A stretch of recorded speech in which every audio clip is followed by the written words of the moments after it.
menguasai kawasan namanya Kerajaan Asyuria. Jadi ini adalah di Fertile Crescent. Kemudian dia turun ke bawah ke Ibla, termasuk Syria sini. Syria, and then dia turun ke Phoenician, this is Palestine. Kalau kita nak cari peta yang dilukis oleh pihak barat tentang Palestin, yang wujud nama Palestin ini tak banyak. Ni ustazah dapat daripada Prof. Kopansky, dan di mana peta ini merupakan nama Palestin itu wujud. Dan lepas ni ustazah akan tunjuk peta yang tak ada nama Palestin.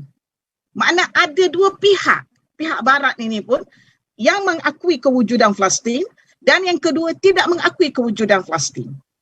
Ya. Jadi ini peta ni ada nama Palestin. Kemudian Jericho, Jerusalem di sini, dan dia pergi ke kawasan Sinai. Ini diakui sebagai kawasan subur di semenanjung Tanah Arab. Jadi pembangunan, penempatan adalah rancak di kawasan ini. Sekiranya banjir besar Nabi Nuh itu berlaku di sekitar antara Turki dan Syria, kemudian di sebelah timur Iraq katakan, dia merupakan kawasan Fertile Crescent. Ya. Okey. Kenapa boleh wujud pula penempatan di Palestin pada 9,000 BC lagi? Ya, berdasarkan genealogi yang ustazah buat daripada Nabi Adam sehingga ke Nabi Nuh alaihissalam itu, dia lebih kurang dalam 35,000 tahun. Ustazah berpegang kepada data itu kerana this is my research. 35,000 tahun daripada Nabi Adam sehingga Nabi Nuh alaihissalam. Okey. Jadi maknanya kalau 10,000 dia lebih kurang zaman Nabi Idris. Berlaku penghijrahan. Kenapa berlaku penghijrahan? Kerana climate change. Perubahan cuaca yang ketara, climate change. Kemudian mereka ingin mencari kehidupan yang baru. Dan yang ketiga, mereka ingin mencari kawasan pantai. Ya, jadi berlaku penghijrahan, migration yang menurun. Dia turun ke selatan. Jadi jika turun ke selatan, sudah tentu mereka pergi ke melalui Palestin. Sebab anak-anak Nuh ini ada 3 orang. Sebenarnya ada 4 orang, iaitu Sam, Ham, Yafid dan Yam. Yam ini yang tak naik kapal tu. Dalam kitab-kitab Yahudi, dia tak sebut sangat nama Yam ni. Dan kitab tafsir kita pun, dia tak sebut sebab Yam ini bukannya dia anggap kafir. Dia tak naik kapal itu, dia anggap menentang ayah dia. Ya, jadi dalam kebanyakan kitab, kita akan jumpa 3 je nama ni. Sam, Ham dan Yafid. Sam Abul Arab, Ham Abul Habsyi, Yafid Abul Rum. Jadi Sam ni, siapa yang nak pergi ke Eropah, Abul Rum itu Eropah, itu hadis Rasulullah SAW, walaupun hadis Hasan, tetapi dia adalah riwayat Tirmizi, ya. Jadi bagi pandangan ustazah, tak salah kita memegangnya. Kita pakai juga benda tu. Jadi kalau Rom itu dia akan pergi ke bahagian sebelah barat, ya. Kalau Ham itu dia akan melalui, dia jalan, dia mesti melalui Palestin untuk pergi ke Afrika. Ya. Disebabkan itulah pada 1920 arkeologis telah menjumpai data-data bahan-bahan relik yang menunjukkan ada penduduk yang menetap di kawasan di Palestin ini sekitar 3,000 BC. Sekitar 3,000 BC, maknanya dia lebih kurang zaman Nabi Saleh. Zaman Nabi Saleh. Dan kita perlu ingat Jericho itu adalah bandar yang tua. Bandar paling tua. Dalam bahasa Arab dipanggil Ariha. Kan Yusha' bin Nun telah membuka kota Ariha ini dengan arahan Nabi Musa alaihissalam. Nabi Musa kan dia tak sempat masuk ke Palestin. Nabi Musa tidak pernah berada di Palestin. Dia tak boleh masuk, dia sakit. Jadi dia arahkan Yusha' bin Nun. Setelah dia berdoa kepada Allah Ta'ala, lantiklah Yusha' bin Nun sebagai Nabi. Jadi apabila Yusha' bin Nun masuk, dia yang telah membuka kota Ariha. Masa dia masuk tu penuh dengan Jabbarun. Kan dalam Quran ada disebut Bani Israel yang yang datang daripada Mesir setelah melalui Laut Merah yang terbelah tu, mereka pergi ke Sinai ni, mereka daripada Laut Merah, ni Laut Merah kan, sebelah Red Sea tu Laut Merah. Jadi mereka masuk ke Sinai, di Sinai tu kan Nabi Musa alaihissalam berjumpa dengan takallamal Musa takliman.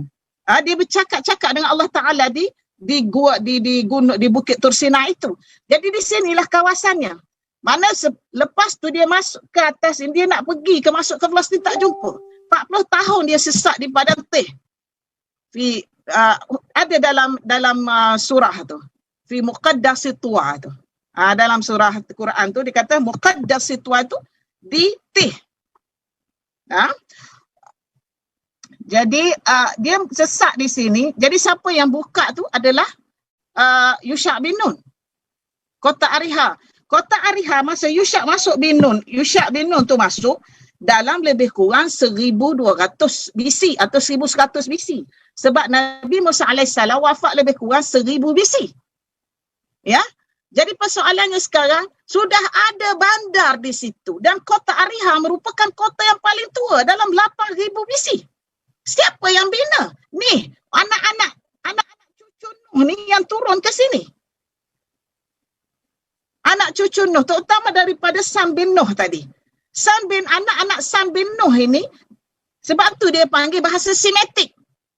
Dia tak keluar, kecuali yang keluar itu adalah Habsyi, yang Yafiq dengan Ham tadi. Sam bin Nuh ni dia berlega di kawasan. Sebab itu, siapa-siapa yang mereka daripada sebelah Babylon, Ashur semua dan Assyrian semua dan Phoenician, bahasa mereka adalah bahasa Semitik. Yang membezakan mereka adalah Semitik Barat dan Semitik Timur saja. Siapa-siapa yang daripada sebelah Iraq dikenali sebagai Semitik Timur. Yang sebelah Barat, Phoenician, Palestin ini dikenali Semitik Barat. Mereka sudah ada tamadun yang cukup tinggi. Ya. Ustazah akan cerita dulu penempatan dia. Kemudian kita datang pula selepas ini tuduhan-tuduhan terhadap mereka. Ya. Jadi justru itu, sekiranya sudah ada penempatan di sini hasil daripada penghijrahan anak cucu Nuh tadi, dan sebelum tu lagi sudah ada zaman Nabi Idris dan sebagainya. Dan kita perlu ingat Nabi Idris ni orang yang membuka kota Babylon dan kota Susa. Ini dia sebut dalam tarikh Tabari. Okey, kalau dia di Palestin itu dan Jerusalem itu, dan kita boleh, Palestin ini dia kawasan Mediterranean yang tepi pantai, dan dia mempunyai cuaca yang cukup bagus. Memang orang nak kawasan tu. Ya. Okey. Saya dah ceritakan tentang sejarah asal dia, ya. Dan bagaimana pula dakwaan yang mengatakan Palestin itu adalah milik orang lain. Ya. Di sini saya ingin bagi maklumat siapakah itu Yahudi. Ya, siapakah itu Yahudi? Yahudi ini kalau berdasarkan kepada tulisan beberapa ahli tafsir, antaranya adalah Abu Fida dalam kitabnya Ansabul Bashar, dia mengatakan bahawasanya Yahudi ini adalah bangsa Arab, berbangsa Roman, berbangsa Parsi, juga berbangsa Habsyi, ya, daripada Afrika. Ya, jadi mereka ini pada peringkat awalnya menuju ke Palestin ini mengikut apa yang disebut oleh Majid Khaibik dalam buku dia Tarikhul Arab wa Atharuha, Juzurul Lughah Al-Arabiyah wa Atharuha. Dia menyebut apa? Dia kata Yahudi ini adalah satu bangsa yang datang daripada padang pasir Jordan. Bila ustazah buat kajian, rupanya sebelum mereka masuk ke Palestin, mereka singgah dulu di Petra. Petra ni adalah satu tempat Nabatin tu. Petra ni utara Jordan. Utara Jordan, ya. Jadi dia singgah dulu di Petra dan di situ mereka macam sebagai stesen. Sebab itu Majid Khaibik kata Yahudi ini telah datang ke Palestin daripada padang pasir Jordan sekitar 2000 BC. Dia dah datang. Tetapi siapakah Yahudi yang mula datang tu?